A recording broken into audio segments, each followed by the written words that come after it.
নিশ্চয়কৈ 2022 বৰ্ষৰ চূড়ান্ত APSC চূড়ান্ত পৰীক্ষাৰ ফলাফল যোৱাকালি ঘোষণা কৰা হ'ল আৰু তাৰ পাছতে দেখিবলৈ পোৱা গৈছে যে ৰাজ্যজুৰি এতিয়া উখল মাখল এক পৰিৱেশে বিৰাজমান কৰিছে আৰু যেহেতু APSC চূড়ান্ত পৰীক্ষাৰ ফলাফলত ৰাজ্যৰ কেইবাগৰাকীও মেধাৱী ছাত্ৰীয়ে ইতিমধ্যে সফলতাৰে উত্তীৰ্ণ হৈছে আৰু তাৰ মাজতেই নগাঁও জিলাৰ সামগুৰিৰ দৰিদ্ৰ এজন যুৱকে দেখিবলৈ পোৱা গৈছে যে সফলতাৰে উত্তীৰ্ণ হৈ এতিয়া অঞ্চলবাসীলৈ সুনাম কঢ়িয়াই আহিছে। এই মুহূৰ্তত মই উপস্থিত আছোঁ সেই যুৱকজনৰ বাসগৃহত আৰু মই পোনে যুৱকজনৰ ওচৰলৈ যাব বিচাৰিম। মই তোমাৰ নামটো? হয়, মোৰ নাম অনুপম শইকীয়া। যেহেতু APSC পৰীক্ষা এটা সফলতাৰে অৰ্জন কৰিছা, এই অঞ্চলবাসীলৈ সুনাম কঢ়িয়াই আনিছা, কেনেকুৱা লাগিছে মনটো? মনটো যথেষ্ট আনন্দিত। যিমানখিনি কষ্ট কৰিছিলোঁ বা নিজক সমৰ্পিত কৰিছিলোঁ সেইখিনি ফলাফল লাভ কৰিছোঁ মই। তোমাৰ গাঁওখনৰ নামটো কি? আমাৰ চামগুৰি গেন্ধালী বেবেজীয়া। কোনটো বিভাগত তুমি এতিয়া পাছ কৰিছা? মই একাউণ্ট ছাৰ্ভিচ, আছাম একাউণ্ট ছাৰ্ভিচৰ এছিষ্টেণ্ট একাউণ্ট অফিচাৰ হিচাপে নিযুক্তি লাভ কৰিম আৰু। তুমি আৰু কিবা কামত ব্যস্ত হৈ আছিলা, কিবা কৰ্মৰত হৈ আছিলা? হয়, মই 2022 চনৰ পৰা অসমৰ স্বাস্থ্য বিভাগৰ অন্তৰ্গত হেল্থ এডুকেটৰ হিচাপে মই মিছাত কৰ্মৰত হৈ আছোঁ, মিছাৰ পানীগাঁও ৰাজ্যিক চিকিৎসালয়ত।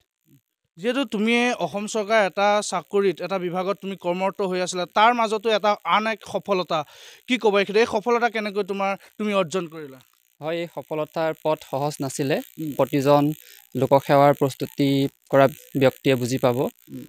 নিজক সময় দিব লগা হয়, যথেষ্টখিনি কষ্ট কৰিবলগীয়া হয়, সমৰ্পিত হ'ব লাগিব, নিজৰ ওপৰত বিশ্বাস ৰাখিব লাগিব, তেনেদৰে সফলতা আহে বুলি ভাবোঁ মই। যেহেতু এতিয়া চাকৰি বুলি ক'লে যথেষ্ট ব্যস্ত হৈ পৰে, সেই ব্যস্ততাৰ মাজতো তুমি পঢ়া শুনা কৰিছা? হয়, সেইখিনি মিলাবলগীয়া হয়। ধৰি লওক অফিচৰ টাইমটো থাকেই, তাৰপিছত আহি পেলাই যিখিনি সময় পাওঁ বা ৰাতি তেনেকৈ মই এখন ৰুটিন বনাই লৈছিলোঁ, তেনেদৰে ফ'ল' কৰি পেলাই এইখিনি আজি ইমানখিনি উপনীত হৈছোঁ মই। হয়, অঞ্চলবাসীৰ বাবে এইবাৰ প্ৰথম গাঁওবাসীৰ অঞ্চলত তুমি এবাৰ প্ৰথমবাৰৰ বাবে APSCত তুমি পৰীক্ষা পাছ কৰিছা। যিহেতু তুমি APSCত যিহেতু পাছ কৰিছা, তুমি একাউণ্ট ছাৰ্ভিচত যিহেতু তুমি ইতিমধ্যে নিযুক্তি লাভ কৰিছা, কেনেকৈ তুমি আগুৱাই যাবা এই ক্ষেত্ৰত? এই ক্ষেত্ৰত একেবাৰে নতুন অভিজ্ঞতা হ'ব মোৰ ক্ষেত্ৰত, গতিকে যিখিনি হয়তো ইয়াৰ পিছত ট্ৰেইনিং হ'ব, সেইখিনি লাভ কৰিলে তেনেদৰে আগবাঢ়িব লাগিব আৰু। নিশ্চয়কৈ এই মুহূৰ্তত মোৰ লগত মাতৃগৰাকী আছে, মই মাতৃগৰাকীৰ পৰা জানিম, কেতিয়াবা ভাবিছিলেনে আপোনাৰ ল'ৰা এনেদৰে এটা সুনাম কঢ়িয়াই আনিব বুলি? ভাবিছিলোঁ মই, আগৰ পৰা মই যত্ন কৰি আছিলোঁ আৰু ল'ৰায়ো যত্ন কৰিলে, তেনেকৈ পাছ কৰি হ'ল আৰু এতিয়া।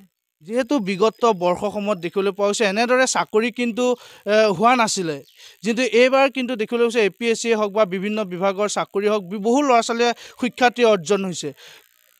হয়, এইবাৰ মুখ্যমন্ত্ৰী ডাঙৰীয়াই যি চাকৰি দিছিলে, সেয়া মানে নিকা চাকৰি আছিলে আৰু মেৰিটৰ ওপৰত নিৰ্ভৰ কৰি পেলাই এয়া চাকৰি লাভ কৰিলে। কেনেকুৱা লাগিছে মনটো? আজি বহুত ভাল লাগিছে মোৰ।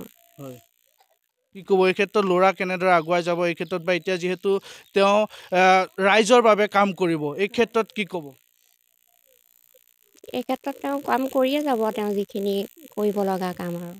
হয়, নিশ্চয়কৈ এই মুহূৰ্তত মাতৃগৰাকী যথেষ্ট আৱেগিক হৈ পৰিছে, যিহেতু প্ৰথমবাৰৰ বাবে এই অঞ্চলবাসীলৈ সুনাম কঢ়িয়াইছে এইজন যুৱকে আৰু তেওঁৰ নিজৰ পুত্ৰৰ এই সফলতাত তেওঁ সঁচাকৈ আনন্দিত হৈছে। মই গাঁওবাসী আছে, মই আপোনাৰ পৰা জানিম, অঞ্চলবাসীৰ বাবে বা প্ৰথম সুনাম কঢ়িয়াই আনিছে এইজন যুৱকে, কি ক'ব এই ক্ষেত্ৰত?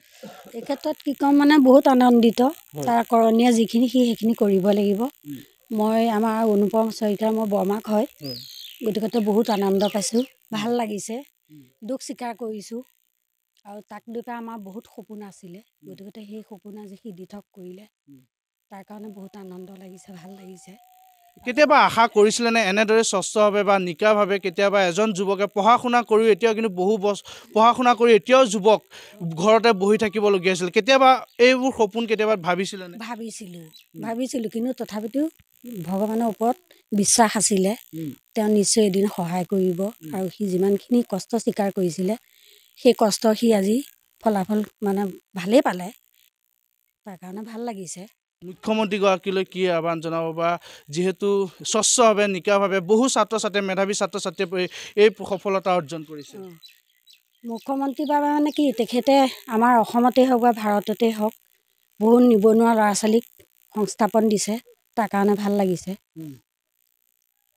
নিশ্চয়কৈ মই পুনৰবাৰ অনুপমৰ ওচৰলৈ যাম কি ক'বা শেষত কি ক'বা যিহেতু বহু যুৱক যুৱতী এতিয়াও চাকৰিৰ ক্ষেত্ৰত দৌৰি ফুৰিবলগীয়া হয় বা তেওঁ নিজে ভাগৰুৱা হৈ যায় চাকৰি নাপাম বুলি এই ক্ষেত্ৰত তুমি যিহেতু যি ধৰণে সফলতা অৰ্জন কৰিছা এই ক্ষেত্ৰত তুমি কি ক'বা হয় সফলতা যিহেতু এদিনতে অহা বস্তু নহয় নিৰ্দিষ্ট এটা সময় লাগিব নিজক সমৰ্পিত কৰিব লাগিব গতিকে যিসকলে এই ক্ষেত্ৰত আহিম বুলি ভাবিছে তেওঁলোকে নিজক সমৰ্পণ কৰিব লাগিব প্ৰথমে গতিকে সেইখিনিয়ে মই ক'ব বিচাৰিছোঁ আগবাঢ়ি আহিব লাগিব সময় দিব লাগিব নিজক সফলতা তেতিয়াহে আহিব এতিয়া তুমি যেহেতু মেডিকেল বিভাগত কাম কৰিছিলা মেডিকেলৰ চাকৰিতকৈ কিন্তু এই চাকৰিটো অলপ যথেষ্ট কৰণীয় আছে এই চাকৰিটোত কি ক'বা হয় এতিয়া যথেষ্টখিনি দায়িত্বশীল হ'ব লাগিব বা আগতো আছিলোঁ সেইখিনিয়ে নিজৰ কৰ্তব্য সদায় কৰি যাব লাগিব এজন দায়িত্বশীল বিষয়া হিচাপে গতিকে সকলোৰে আশীৰ্বাদ বিচাৰিছোঁ ঘৰত কোন কোন আছে তোমাৰ ঘৰত মোৰ মা দেউতা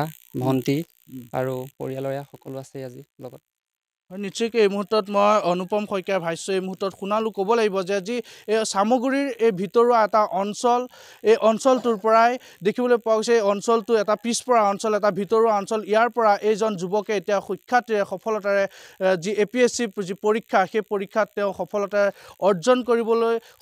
অৰ্জন হৈছে আৰু তাৰ বাবে এতিয়া আনন্দিত হৈছে গাঁওবাসী লগতে ঘৰৰ প্ৰতিগৰাকী পিতৃ মাতৃ সকলো এতিয়া আনন্দিত হোৱা পৰিলক্ষিত হৈছে আৰু বিশেষকৈ ক'ব লাগিব যে এজন দৰিদ্ৰ ঘৰৰ এজন যুৱকে যেতিয়া এই সফলতা অৰ্জন কৰিব তাত সকলোৱে এতিয়া আনন্দিত হৈ পৰে আৰু যথেষ্ট কষ্ট কৰিছিলে আৰু সেই কষ্টৰ ফলতে আজি তেওঁ সুনাম কঢ়িয়াই আনিবলৈ সক্ষম হৈছে আৰু এতিয়া দেখিবলৈ পোৱা গৈছে যে সমগ্ৰ অঞ্চলবাসীয়ে তেওঁক অভিনন্দন জনোৱাৰ লগতে আমি NB নিউজৰ তৰফৰ পৰা তেওঁক অভিনন্দন জনাইছোঁ আৰু এয়া আমি এই মুহূৰ্তত চামগুৰিৰ পৰিৱেশ দেখুওৱাৰ চেষ্টা কৰিলোঁ